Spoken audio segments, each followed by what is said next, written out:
माहौल मेयर का अगर आप पॉइंट ऑफ व्यू से पूछिएगा तो कस्सा कस्सी का माहौल है। ऐसा नहीं है कि एक तरफा जाएगा कुछ, जो माहौल दिख रहा है। और 1 से 10 अभी काउंटर खुला है।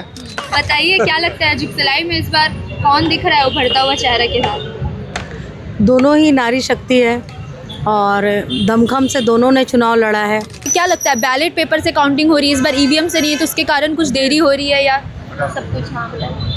देखिए, जो बैलेट पेपर से काउंटिंग हो रही है ना, पहले तो मेरा अपना मानना है कि चुनाव ईवीएम से होना चाहिए था। दूसरा ये कि बहुत सारा गलती हुआ है। बैलेट पेपर से चुनाव होना बहुत अच्छी बात है, अच्छी शुरुआत है। ईवीएम हैक होता था, इसका हम लोग समर्थन करते हैं। नमस्कार, आपका सोशल संवाद में स्वागत है। मैं हूँ रिया से। 23 फरवरी को नगर निकाय चुनाव पूरे झारखंड के 48 निकायों में संपन्न हुआ था, जिसके बाद मतदान के बाद आज 27 फरवरी मतगणना का दिन है। मतलब कि आज पता चलेगा कि किस निकाय में कौन बनेगा अध्यक्ष, कौन बनेगा मेयर और कौन होगा उस क्षेत्र का पार्षद। आज हम मौजूद है करंडी ब्लॉक यानी कि प्रखंड सा आंचल कार्यालय में, जहां पर पूर्वी सिंहभूम की जो मतगणना है वो हो रही है। आपको बता दें, काउंटिंग की जो प्रोसेस है वो चालू हो चुकी है, वोट गिनना चालू हो चुका है। अभी हम लोगों से जुड़ेंगे और जानेंगे कि किस प्रत्याशी को देखकर उन्हें लग रहा है कि वो जीत सकते हैं। कि क्या माहौल है, क्या लगता है? माहौल मेयर का अगर आप पॉइंट ऑफ व्यू से पूछिएगा तो कस्सा कस्सी का माहौल है। ऐसा नहीं है कि एक तरफा जाएगा कुछ, जो माहौल दिख रहा है। और 1 से 10 अभी काउंटर खुला है। 1 से 10 के लिए खुला हुआ है और ये धीरे धीरे आगे बढ़ता जाएगा। तो अध्यक्ष जुगसलाई की हो गई और मेयर मानगो की हो गई, तो क्या लगता है कि कौन इस बार नज़र आ रही है लोगों के बीच में सबसे ज़्यादा? हम लोग तो मानगो से, तो मानगो के बारे में ज़्यादा बता सकते हैं। देखिए, जो भी जीते महिला शक्ति ही जीतेगी और हमारी जननी जीतेगी, तो हमारे लिए तो गर्व की बात है। धन्यवाद। आप बताइए सर, आप किसके समर्थन पर यहाँ मौजूद है या प्रत्याशी? चूँकि मेरी वाइफ लड़ रही है अनिता श्रीवास्तव मानगो नगर से, मानगो नगर निगम से, तो उसमें 12 नंबर वार्ड से जी। हाँ, तो मेयर के प्रत्याशी के रूप में आपको क्या लगता है कि इस बार किसका बोलबाला ज़्यादा दिख रहा है? देखिए, ये बताना बड़ा मुश्किल है कि किनका किसका क्या है, लेकिन ये मैं ज़रूर कर सकता हूँ, जो जनताएँ के बीच में होंगी वो तय है कि वो आएंगी। कि मान्य यही रखता है कि आपने जनता के बीच में क्या काम किया, क्या नहीं किया। अब जनता की आँख खुल चुकी है, वो समझ चुकी है कि ये प्रत्याशी कौन है और वो कौन है। हम जितना भी कहें, कुछ भी कहें, एक मान सम्मान का काम होगा, वो अलग चीज़ है, लेकिन ये जनता तय कर देगी शाम तक के अंदर में कि कौन क्या किसका क्या बनाया है। बताइए क्या लगता है जुगसलाई में इस बार कौन दिख रहा है उभरता हुआ चेहरा के साथ? दोनों ही नारी शक्ति है और दमखम से दोनों ने चुनाव लड़ा है। देखिए क्या होता है रिजल्ट। मैं खुद वार्ड की प्रत्याशी हूँ, वार्ड 13 से। उम्मीद है हमें कि हम लोग आ रहे हैं भारी बहुमत से। अभी जो चल रहा है कार्य वोटिंग का, गिनती का, तो उसमें क्या लगता है बैलेट पेपर से काउंटिंग हो रही है इस बार, ईवीएम से नहीं है, तो उसके कारण कुछ देरी हो रही है या सब कुछ? हाँ बताइए। देखिए, जो बैलेट पेपर से काउंटिंग हो रही है ना, पहले तो मेरा अपना मानना है कि चुनाव ईवीएम से होना चाहिए था।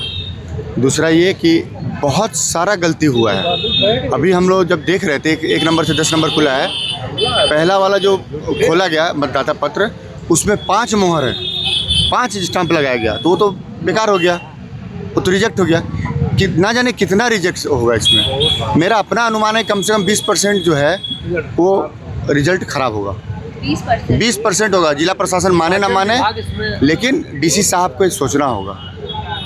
देखिए, सुरक्षा के लिहाज से देखा जाए, जिला प्रशासन बहुत अच्छा काम किया है। पूरे चुनाव में सुरक्षा के लिए कोई दिक्कत नहीं हुई, कहीं नहीं। थोड़ा बहुत कहीं झड़प हुआ तो प्रशासन बहुत मजबूत थी, लेकिन चुनाव की जो तरीका है ना, वो चुनाव का तरीका सही नहीं था। प्रक्रिया बिल्कुल गलत है। चुनाव की प्रक्रिया ठीक नहीं होने के कारण मतदान कम हुआ। 52% 51% मतदान होना नगर निगम के लिए बहुत चिंतनीय विषय है, क्योंकि यहाँ पे वार्ड से लोग लड़ते हैं।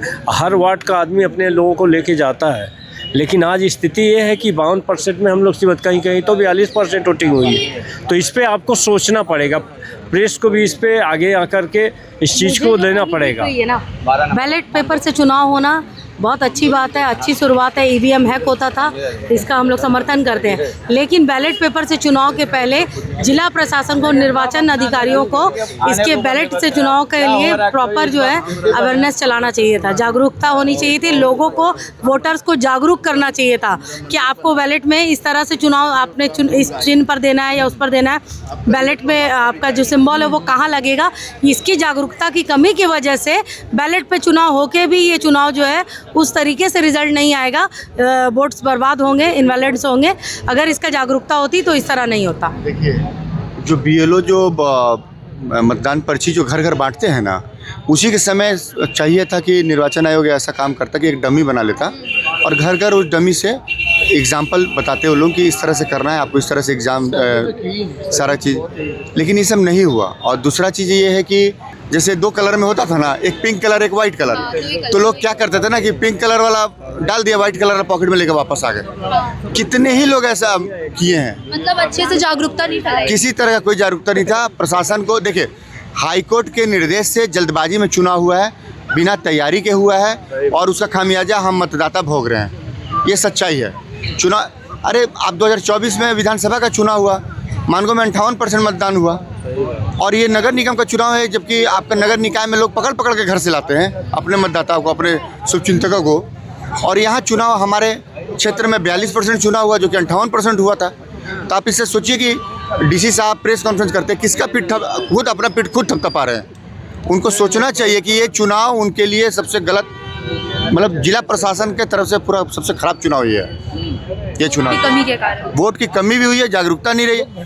अरे आप विश्वास नहीं कीजिएगा, देखा कि जिस एक परिवार ने जब वहाँ पर आया, हम लोग से पूछा कि राजू जी ये किस तरह हो रहा है इलेक्शन, तो ताज्जुब की बात थी, एक फैमिली के 5 सदस्य होते हैं, एक का यहाँ तो दूसरा का नदी उस पार। ऐसा नहीं होना चाहिए था। आप सर्वे करते, हम लोगों ने कई बार नगर पालिका को कहा, डीसी महोदय को वहाँ पर बात जाकर मिलकर भी कहा कि एक बार सर्वे कर लेते, एक फैमिली के 5 जगह होता, चाहे वो किसी को भी देना था, एक अलग बात होती, लेकिन लोग भटकते नहीं, जिसकी वजह से चुनाव सही नहीं हुआ। मैडम बहुत जरूरी, जो आप लोगों के माध्यम से जाना चाहिए कि बहुत सारे बूथों में लाइट की व्यवस्था नहीं थी तरीके की, और अंधेरा में लोगों को पता नहीं चल रहा था क्या करें। ठीक है, ये बहुत बहुत मायने रखता है। किसी तरह का कोई ट्रेनिंग नहीं, मतलब किसी तरह, मतलब होता है ना कोरम पूरा करना, जिला प्रशासन कोरम पूरा किया है बस, और कुछ एक तरीके से सिर्फ काम नहीं किया है। बस सिर्फ काम का पूर्ति हुआ कि हाँ एक हमने काम कर दिया, हाईकोर्ट में खड़ा होकर बोल देंगे हमने काम कर लिया, खाना पूर्ति हुआ सिर्फ। जिला प्रशासन ने सिर्फ खाना पूर्ति किया है अपना। माननीय न्यायालय का जो भी आदेश आया कि जल्दी जल्दी आपको करना है वरना राज्य सरकार पर पेनल्टी लगेगा, इसको पूरा करने में लोग सबसे पहले तो ईवीएम का इस्तेमाल होना चाहिए था। अगर कोई भी हड़बड़ी में आप करवा रहे हैं तो उनका जो मापदंड है, जो क्राइटेरिया है, उसको फुलफिल करना चाहिए। इतना ज़्यादा वोट रिजेक्ट होगा क्योंकि जिन लोगों ने पहले कभी एक बार भी बैलेट पेपर में मतदान किया है तो उनके लिए ओके था, कहाँ लगाना था सारा चीज़ ओके था। लेकिन जो फर्स्ट टाइमर है, जिनको पता ही नहीं है कि ये आपका लोगो है, ये आपका नाम है और कहाँ स्टंप मारना है, और जो BLO या संबंधित अधिकारी जो कैंप में बैठे थे, जो बूथ पे बैठे थे, वो पर्चा को ऐसे मोड़ के पहले पकड़ा दे रहे हैं, जाइए वोट डालिए। ये भी नहीं बता रहे थे कि उस पर कहाँ स्टंप लगाना है, कैसे डालना है। कुछ लोग तो पर्चा लिए हैं, जैसे मोड़ के मिला है वैसे बॉक्स पे डाल दिए हैं, वोट किए डाल दिए हैं। कुछ लोग को सबको 2 पर्चा मिला है, गुलाबी और वाइट। कुछ लोग एक पर्चा डाल दिए, एक पर्चा पॉकेट में रख के घर लेके आ गए हैं। तो इसमें वोट परसेंट भी बहुत कम हुआ है। तो कहीं ना कहीं अगर ये ईवीएम से होता तो जाहिर सी बात है वोट परसेंटेज बढ़ता और लोग इसके प्रति जागरूक थे, तो कम से कम ये भी जो 42% हुआ है, ये करीबन 60-65 के करीबन होता निश्चित तौर पर। बस वही बोल रहे हैं, वो सही बात है। कितना आदमी का वोट जो है ना बेकार हो गया, खोज के परेशान हो गए, लास्ट में लोग वोट भी नहीं दिया, जो हम जहाँ पर हम लोग बैठे हुए थे। इस कारण से ही इस बार सबसे ज्यादा कम वोटिंग मिली। ज़्यादा परेशानी, अभी एक ही घर का सदस्य है, किसी का 12 नंबर में पढ़ रहा, किसी का 13 नंबर में पढ़ रहा, किसी का 14 नंबर में। एक क्या मतलब हो गया, एक घर का आदमी 3 बूथ पे वोट दे रहा है, बताइए। मतलब मान लेते हैं कि मेरे फैमिली में मेरे पापा हैं, मैं हूँ, मेरी वाइफ है, तो 35 नंबर में वोट है, वोट आपका 34 में भी है और एक सदस्य का 36 नंबर में। क्या मजाक है। इससे जनता तो ये अफरोज भी होने देखने को मिला। अच्छा एक और चीज़, मान लेते कि एक पॉलिटिकल व्यक्ति के पॉइंट ऑफ व्यू से हम आपको बता रहे हैं कि मान लेते हैं कि ये दिलीप जी हैं, इनका वोट 36 नंबर में जाकर देकर आ गए और रहते हैं मेरे बगल में, तो अगर हम जीत कर आते हैं तो हम इनका काम क्यों करें? ये तो मेरे मतदाता नहीं हुए, क्षेत्र तो मेरा है, मतदाता मेरे नहीं, हम क्यों इनका काम करेंगे भाई? बहुत सारे सवाल खड़े हुए इस बार चुनाव में। पॉलिटिक्स के पॉइंट ऑफ व्यू से देखें, मैं पॉलिटिकल साइंस के स्टूडेंट हूँ, तो मैं इनका काम क्यों करूँ? प्रैक्टिकल मैं देखूँ तो प्रैक्टिकली मैं इनका काम क्यों करूँगा? अब मुझे कौन दबाव बनाएगा इनका काम करने के लिए? मेरे वोटर ही नहीं है। ये मेरे वोटर नहीं है, ये तो 36 नंबर में जाके वोट डाल के आए। निर्वाचन विभाग तो ये गलत है। सर्वे में बहुत सारी गलतियां हुई। सर्वे हुआ ही नहीं है मैडम, कोई सर्वे नहीं हुआ। 2024 का लिस्ट निकाला गया, जो आपका विधानसभा का चुनाव हुआ था, उसको ऐसे धारी बांट दिया कि हाँ ये इधर जाएगा, ये इधर जाएगा। मैं इस बात से चैलेंज कर रहा हूँ आपसे, हमारी बात सीओ साहब से हुई थी, चाहे तो आप इसको दिखा भी सकते हैं। हमने कहा था कई बार कि सीओ साहब इसको आप सुधारिए, वरना ये आक्रोश देखने को मिल रहा है जनता के बीच। कई लोग वोट नहीं दे रहे, वापस जा रहे हैं, इसकी जिम्मेदारी कौन?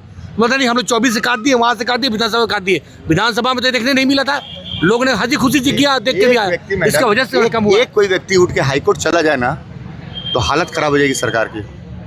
एक व्यक्ति अगर चला जाए तो, क्योंकि मतदान का अधिकार किसी का अगर छीन रहा है किसी कारण से ना, तो बहुत बड़ा अपराध है। और एक व्यक्ति हाईकोर्ट चल जाए ना, तो जवाब देने लायक सरकार नहीं रहेगी। आज देख लीजिए, अंदर में जो गिनती हो रही है, उस गिनती में टेबल 3-4 है, 5 बूथ दिया आपने, कैसे लोग देखिए कहाँ का किसका गया, इसकी भी जिम्मेदारी लोग के ऊपर है। लेकिन आपको इस टेबल को सुधारना होगा। टेक्निकली बात मैं बता रहा हूँ, जैसे वार्ड नंबर 35 का 7 बूथ है, तो 7 टेबल अलग अलग है, 7 टेबल पे पेटी खुलेगी, उसमें गिनती होगी। लेकिन वहाँ पर आपको जो लोगों को बैठाना है, जो अपने एजेंट को बैठाना, वो 3 दिया गया है। आप मुझे बताइए कि 3 आदमी 7 टेबल कैसे देखेगा? तो ये छोटी छोटी गलतियां हैं जो गलती कर रहा है, जो गलती किया है। और वहाँ पर वो की स्थिति कोई कुछ जिस तरह चल रहा है, सब लोग चल रहे हैं, बस यही है। लेकिन एक मन में एक संतुष्टि होता है ना, वो संतुष्टि नहीं है कि इतने चुनाव साल बाद चुनाव हुआ है, उसके बाद भी लोगों के मन में खुशी था ना, उमंग था ना कि नगर निकाय चुनाव हो रहा, वो सब खत्म हो गया। ये जिंदगी भर की पूंजी है भाई, वो नहीं है। हम लोग की जिंदगी भर की पूंजी है। हम लोगों ने इतना साल काम किया, आज इसी इंतजार में कि कई जनताओं का आज भलाई तो करेंगे इस माध्यम से, लेकिन आप उस माध्यम में कोई आपने तोड़ने का काम किया है, आप बिगाड़ने का काम किया है। मेरा चैलेंज है, कहीं ना कहीं अगर जनताएं ठीक से वोट नहीं दे पा रही है, तो आपकी क्या साझा थी, क्या जरूरत है जो आपने हाईकोर्ट चलिए, हम नहीं आपके साथ है, हैं। वो अलग चीज है हाईकोर्ट जाना, लेकिन आप तो नगर में सामने है, आपके की गली आप देखे हुए हैं, फिर आप क्या चुपचाप बैठे हैं? आपको सर्वे करना चाहिए था। अरे कोर्ट ने जहाँ मांगा कि नहीं जल्द दीजिए अपना प्रस्ताव, तो थोड़ा लेट करते कि नहीं मेरा कुछ चुनाव नहीं हुआ, मैं गली गली जाकर सर्वे करके मैं फिर से दूंगा। इससे क्या कारण होती कि लोग जो वोट देना आते हैं, मतदान देते हैं, वो अच्छी तरह देता और नहीं देता, खुशी खुशी लोग जाते हैं। इसमें नाराजगी देखने को मिला जनता के बीच में नाराजगी है, बिल्कुल, जिसकी जिम्मेदारी हम लोग को उठाना पड़ रहा है, हम लोग को देखना पड़ रहा है, सुनना पड़ रहा है। मैं तो चाहूँगा इस मीडिया के माध्यम से इन बातों को उन लोगों को दिखलाएं, समझाएं कि नहीं, यहाँ कहीं ना कहीं जनता को थोड़ा आक्रोश मिला है। ये कोई पार्टी स्तर नहीं है, ये सार्वजनिक रूप से मैं बोल रहा हूँ, पार्टी अपने जगह, लेकिन हाँ ये बातें जो कहीं जनता से सुनने मिली, समझने मिली, आज हम लोग को बहुत खराब लग रहा है। हम लोग को थोड़ा सही भी लग रहा है कि नहीं ऐसा नहीं होना चाहिए। जहाँ जनता है खुश है, वहाँ हम लोग खुश है। इसीलिए आपसे निवेदन है, नम्र है, इसके बाद जब भी करवाएं बहुत सोच समझ कर ठीक से कराएं, हम लोग से भी राय ले बुलाएं, हम लोग भी साथ देंगे।